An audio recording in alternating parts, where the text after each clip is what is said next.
Hey everyone, my name's Keaton. I am the director and cinematographer for our music video One Another. My name's Matthew. I am also known as the artist Eunith, and One Another is my song. All right, so we're going to talk about our whole process from start to finish on how we created this very cool music video. So my main inspiration for this is Linkin Park's Waiting for the End music video. There's some moments that have some very similar effects to these, and so we kind of made it our own, and the color scheme is heavily influenced from Matthew's artwork for this single, which was all green. And we kind of took it from there, and at first it was actually, in my vision, going to be a very simple, just nice looking video to have, a visual for the song. But it actually turned out to be very cool and unique and something that we fell in love with as we made more and more progress. So in the beginning, what we did is we filmed Matthew singing the song just right in the other room over there. And we had a few lights set up. We had a black backdrop behind him, so it was very dark and dramatic, but also very flattering with the lights. You're too kind. How did you feel performing for that recording? Very awkward. It is weird staring into a camera lens or staring just off the camera lens and singing the same song that you've written. And singing it like 12 times in a row, changing the camera for that. It's hard. My whole life, when I performed live, I've always had an instrument to fall back on, whether it's like a guitar or a synth or even a bass guitar. Never played drums live. But that gives me something else to kind of do with my motion and with my body and with my face and my focus, that to just kind of be, even without a microphone, to just be in front of a camera is really hard. I think you had to really like pull some of those takes out of me, because I was like pretty emotionless for the first take or two before you said, I need you to sell me a little more on this.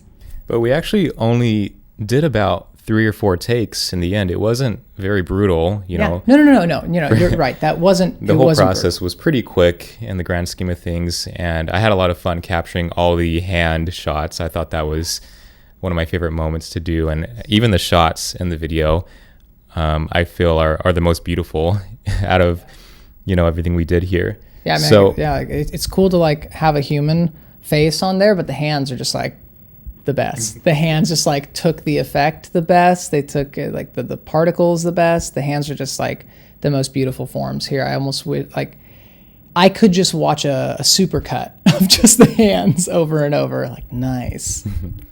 So after that, I actually edited the entire music video in terms of where all the cuts happen. And from there, I handed it off to Matthew for him to apply his effects to it, which is pretty much the overall look of this video. Yeah. Tell me about what this effect is, what it's called, and how you did it. So we knew the kind of look that we wanted to go for. Like you mentioned, we had inspiration, and we knew that we wanted to feel like there was something digital happening. And we looked into what a lot of the effects used right now and the techniques used in After Effects and any additional plugins for it might be. It's like Photoshop for video, if you don't know. And we settled on, after trying out and giving a trial to a couple other effects, we settled on using an effect called Trapcode Form. And it uses light information of really light areas and really dark areas to approximate depth on the Z-axis, like towards you, with pixels. And it maps it across any image you have. Now, that's why we'd shot on a solid black background, so that there would be no information behind me at any point or behind the hands at any point. Like, it would just wrap around them. This saved like a ton of time. If we had just filmed me or the hands out in the world, we would have had to like isolate all of those elements later and then apply form to them. By having it on a black background, we were able to just put it on each piece of footage. And once it's mapped, we decided what type of particle it was going to be. Because I could have been made up of little like emojis, which is hilarious now to say it, like a missed opportunity really. But we decided that we want it to be square. pixels. So these are little squares. They could have been little spheres, they could have been little stars, they could have been anything, like I said, but we wanted them to be square. And then along the entire map, based on the depth, we could give it color information. So we wanted it to be green, but we didn't want it to just be one shade of green so that it didn't have the effect that there was light actually present. So we made a 3-point gradient that had a green, a lighter green, and almost white for the absolute lightest parts. And then we just got to applying it to every type of shot, figuring out what concentration of pixels we wanted in there, if it was going to be really heavy, like on the mouth shots, or if it was going to be a little more sparse, like on some of the hand shots and on the medium shot of myself. And it was a long process.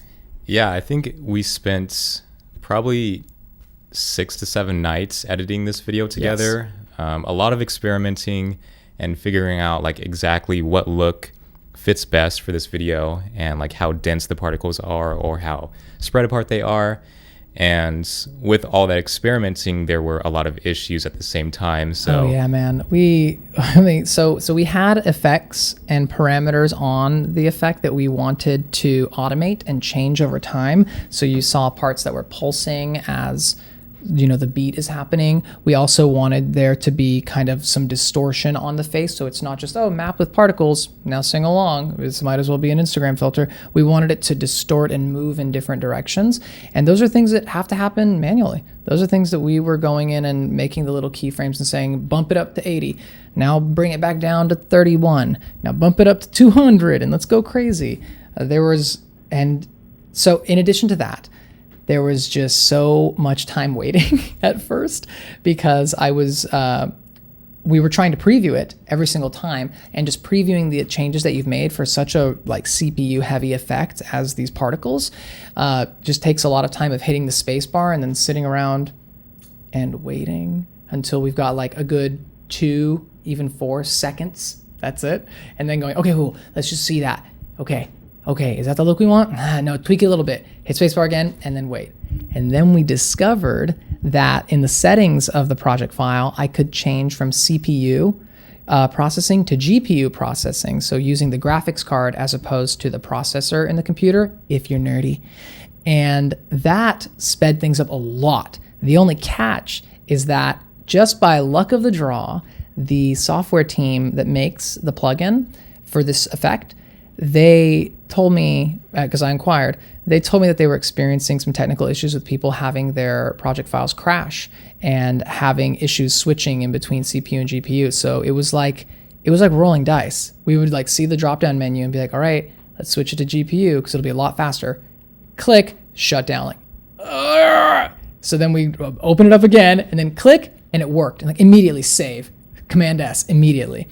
Once we were in GPU, we were able to preview the changes a lot faster, and we were able to get the editing done so much quicker. I wish that we had done that the first like 30% of the process, but it came with one caveat, which was the GPU processing has the risk of inaccuracies, they call it. It's where we would get these glitches where the whole screen would just be chopped up. It'd be like half white, there'd be a green triangle, there'd be some other stuff. It would look like a kaleidoscope. It was so different than what we were trying to actually show. Yeah. Like it was cool in its own right. The first time it happened, it was really cool, but then it just kept on happening over and over. And we thought like, maybe we can change this setting and it'll go away. And that wasn't working. So it was so much trial and error. And I'm pretty sure your After Effects software crashed at least 20 times. Oh, if that, yeah, at least. And that wasn't just like, one night it happened. It just kept on happening for a couple nights until we finally figured out what was happening. Mm-hmm. And it was basically smooth sailing from that point on. Yes. I feel like the last things we tackled were having the particles, animate on certain beats with the song, and especially at the very end with the synth solo you have, having something that stood out from the rest and was very unique. Yeah. And we actually found that look pretty quickly. I had a vision for kind of what I wanted it to look like, and we found something that looked very cool. What is that effect's called at the end at the end, the particle field that's happening is made by the same company that does the form mapping plugin here, but it's called Particular. So that one's Trapcode Particular. It's a little less heavy because it doesn't take an input source like the footage of myself or the hands, it just generates particles from what is called an emitter. And the emitter can be a point, it can be a grid, it can be a sphere. And this allows you to do things as simple as explosions or as complex as imagine the shape of the Eiffel Tower, but like it's completely filling up with particles and then, pouring them out and then filling up again. Like these are the type of things that you can do with particular as opposed to form. So once we found a plane that we could then add turbulence to, so it was like a wave, we were like, oh, this is it. This is definitely it. And then we increased the wind speed so that it looks like you're racing past it and it's coming towards you. Yeah, I remember the first time he had it appear in the video. As we were figuring out the look, I'm just like, oh, just have that play for the entire solo. Like I could watch this all day. It looks so like hypnotizing. He's like, no, I gotta make a change and evolve. And I'm glad you did, because it turned out to be even cooler than I was expecting. So good job on that part. Thank you.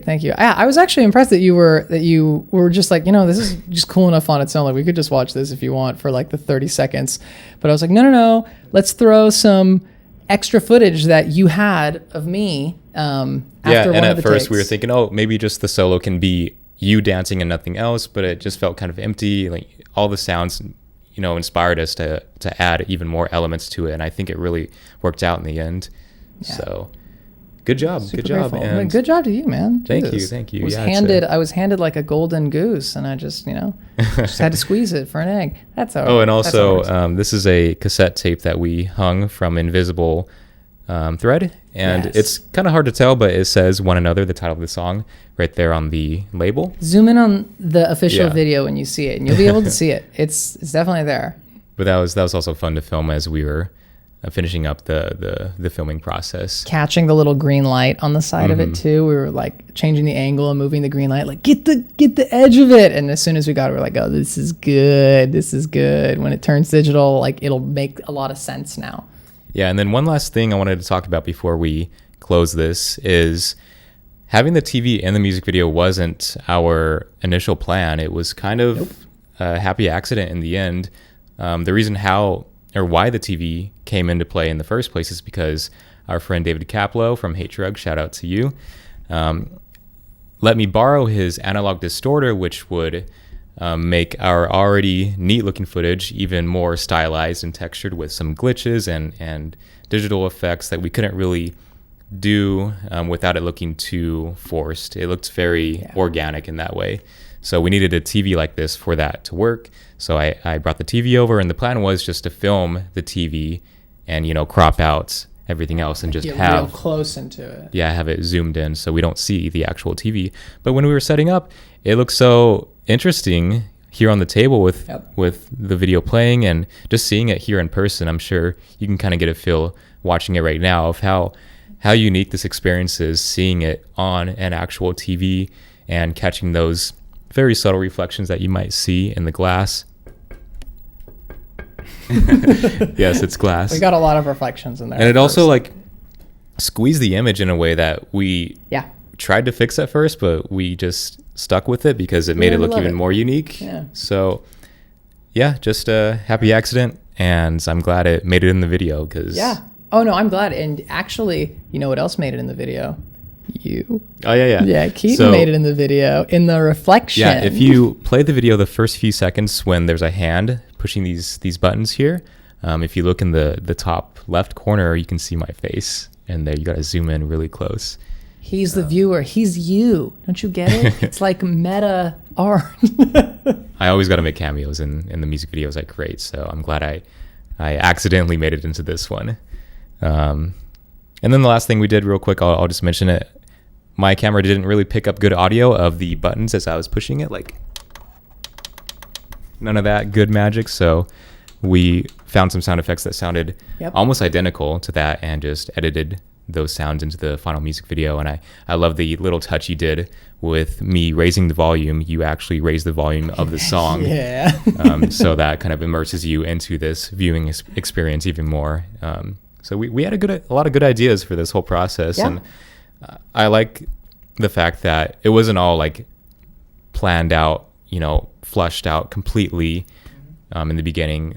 And that's just the way music videos go, is you have to problem solve and come up with new solutions that you didn't really expect to happen. And here we are with our finished music video. If you haven't seen it, I don't know why you're watching this video. You should go watch it right now. Yeah. This isn't a prelude. This is the extras after you've seen the feature film product. Yeah.